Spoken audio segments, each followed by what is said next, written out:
Hi there, welcome to Gaining Vision. I'm Melanie. Thanks so much for clicking. To my returning subscribers, thank you for your continuous love and support.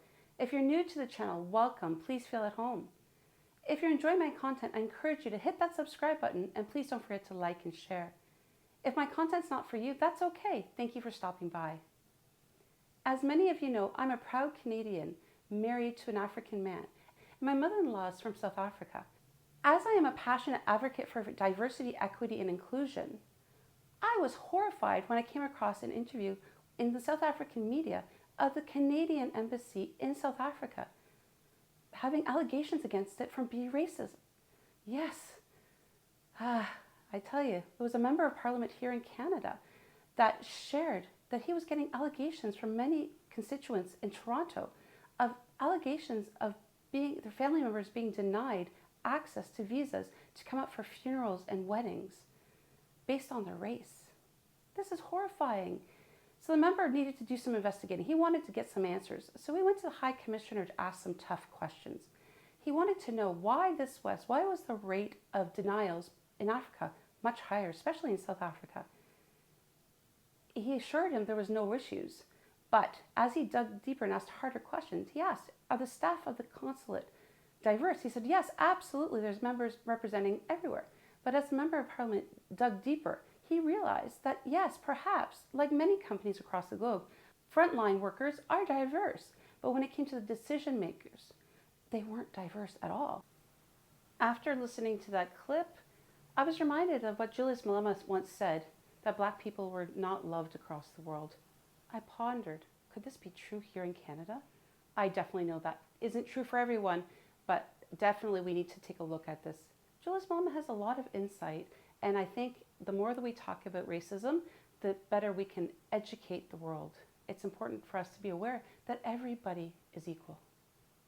What do you say to some of the people who say, you know what, we love what the EFF is doing, but the manner in which their leader speaks about foreigners, so to speak, somehow dissuades us? Don't vote for me. I don't want that vote. I don't want a xenophobic vote. I love my African people. The same way I love my mother and my grandmother. I'm in love with Africans. Africans are hated everywhere. You go to America, the black skin is a source of hatred. You go to UK, a black skin is a source of hatred. You're asking me to join in the hatred of black people. I know what the hatred of my skin did during apartheid. I'm not going to do that. I'm not going to be asked that I should stand at the border, at the fence between Limpopo and Zimbabwe and block a mother who's carrying a child, only crossing to get a medication in Musina and going back to Zimbabwe because there is a problem in Zimbabwe. I refuse to join that chorus. And if that will not make me the president of this country, I'm happy that let me die with my conscience being clear that being a president who has emerged through selling out his own soul. Nobody asked me to feel like this. Yeah. I feel very strongly about black people. I feel very strong about African continent. And I would rather not be a president because I know for a fact that this is an establishment that is spreading this anti-blackness that we experience everywhere. Now we know in South Africa, there's Indians, there's Africans, Afrikaners. There's many different people that are represented in South Africa. So are the decision makers diverse? Were there representation of all groups at this table making the final decisions? It didn't look so. I want you to take a listen to what he had to say. Incidents of alleged racism against immigrants who are seeking opportunities in Canada, or rather seeking visas in South Africa, has been pointed out to have a problem for a number of years. And the country is looking at embarking on diversity training as well as anti-racism training. So what is that? Well, we speak now to Kevin Vong, independent member of the Canadian Parliament, to tell us about this. Thank you very much for your time this afternoon. Perhaps let's start with how the situation was brought to your attention or what you have understood about it over the years. Well, I represent a downtown Toronto riding, home to many immigrants, people from around the world. And I was getting these very alarming allegations from people with friends and family in South Africa who were missing weddings, who were missing funerals. And it seemed like they were facing these very long wait times, processing times well in excess of what people from other countries were facing. And so as I investigated further, there was a parliamentary report out of Canada in May of last year that noted, quote, subtle and overt racism within the immigration system. And unfortunately, there was a table dedicated to looking at Africa and the very high refusal rates. And that was the only continent, the only region with which that was called out. And I think if you look at that, and unfortunately this continuing pattern, it seems that people who are invited by Canadian officials on Canadian government letterhead aren't able to get visas. How do you reconcile that, right? And so I'm here in South Africa, in your incredible country, to be able to meet with our High Commissioner to try to get to the bottom of what's going on at the High Commission. How did that meeting go? So, Taddeo, I'll be honest, I was both really disappointed and quite concerned because these are well-documented issues covered in Canadian media. And like you had said, anti-racism training has been rolled out around the world at Canadian visa offices. And yet, if you hear the High Commissioner, you'd think there are no issues or no problems at all. And I'm left wondering, has he not read the parliamentary report? Has he not heard about the article that was written just last month that specifically called out in the Globe and Mail, Canada's newspaper of record, about South Africa and the challenges being faced here? And for me, I think, like most Canadians, all Canadians, we are proud of our role in helping to contribute to the end of apartheid. I think people would be very alarmed to hear that there might be people perpetuating those same injustices in our name. What should we understand about the South African context in particular? So when we take a look at the makeup of the High Commission's office, are they Canadian? Is the staff mainly Canadian, or is it a combination? And what do the statistics tell us in terms of the rates of declines and who is being declined? So my understanding of the High Commission here in South Africa is they have delegated authority to locally engaged staff. So they have hired local South Africans who can approve or refuse visas.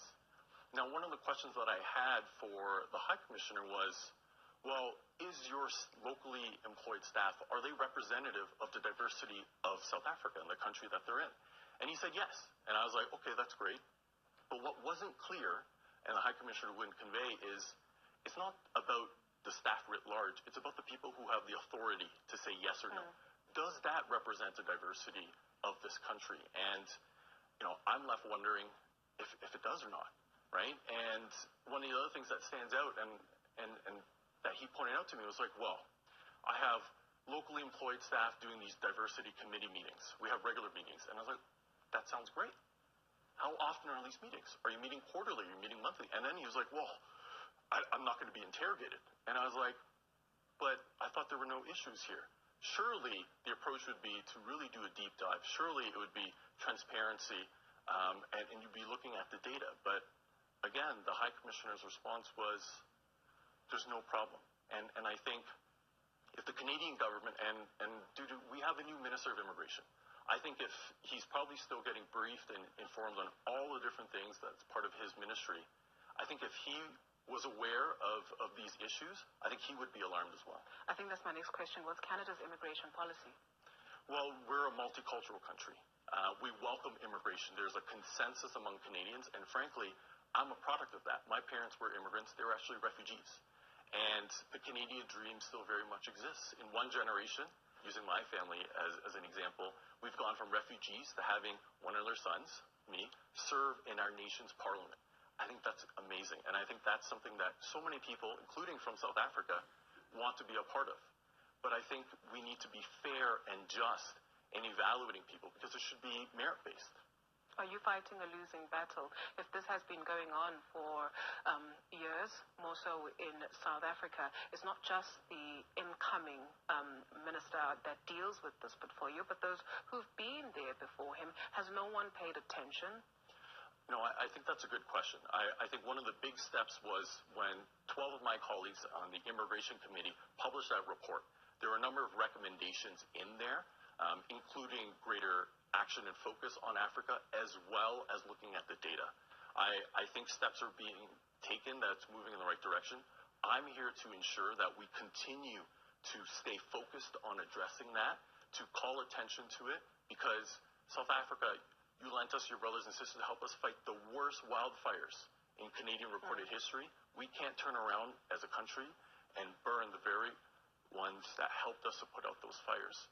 Right now, the High Commission does not seem to be living up to our standards as Canadians or our values. Okay. We're going to attempt to get them onto the program, but just lastly, what's anti-racism training? Well, I think helping people to understand what are their conscious and subconscious biases, helping to ensure that we put in place guardrails so that those don't make their way into what should be a merit-based process, and ensuring first and foremost, that people are treated fairly and justly. Thank you very much for your time this afternoon. Kevin Vaughn. As a Canadian, I am definitely bothered by this because as a Canadian, I can travel to South Africa for 3 months, 90 days visa-free. I can go enjoy the sights, the people, and visit my mother-in-law when I want. But people in South Africa can't come here freely, even for a funeral. Can you imagine missing somebody's funeral because you were denied because of your race? Heartbreaking. I find it interesting that we can go to Africa and take the minerals, and they don't need a visa to come to Canada, but yet people do. Now, I understand the importance of policies. Make sure people that are coming have checked all the boxes. But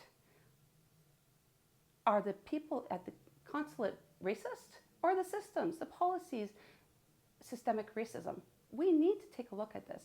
And recently, as I took a course on racism, I understood it's a bigger thing than just saying racial slurs. There's so much more, that underlying microaggressions and microassaults that exist, and that we all have to be educated. In fact, the Government of Canada has instituted racism training, diversity training for all government staff. But I think the Government of Canada needs to take a hard look at the systems that are in place, the policies and procedures. You think after our own history with the Indigenous people and us working towards reconciliation, that we would know that systemic racism exists in many policies and procedures even to today. I'm curious to see what will come out of this, and I thank South African media for sharing this, and I thank our minister here in Canada for bringing it to our attention. This is unacceptable, and as a Canadian, I'm embarrassed. I'd love to hear your experience if you've ever applied for a visa. What has the situation been for you? Have you had to jump through hoops? Or perhaps you can share a time where you have been discriminated against based on racism. Is your workplace diverse? Do you have a diverse decision-making panel? Or do you find racism throughout the policies and procedures and in the system itself? I'd love to hear your thoughts and ideas. Drop them in the comments. And please don't forget to hit that notification button. And please like and share. Until next time, we'll see you later. Bye.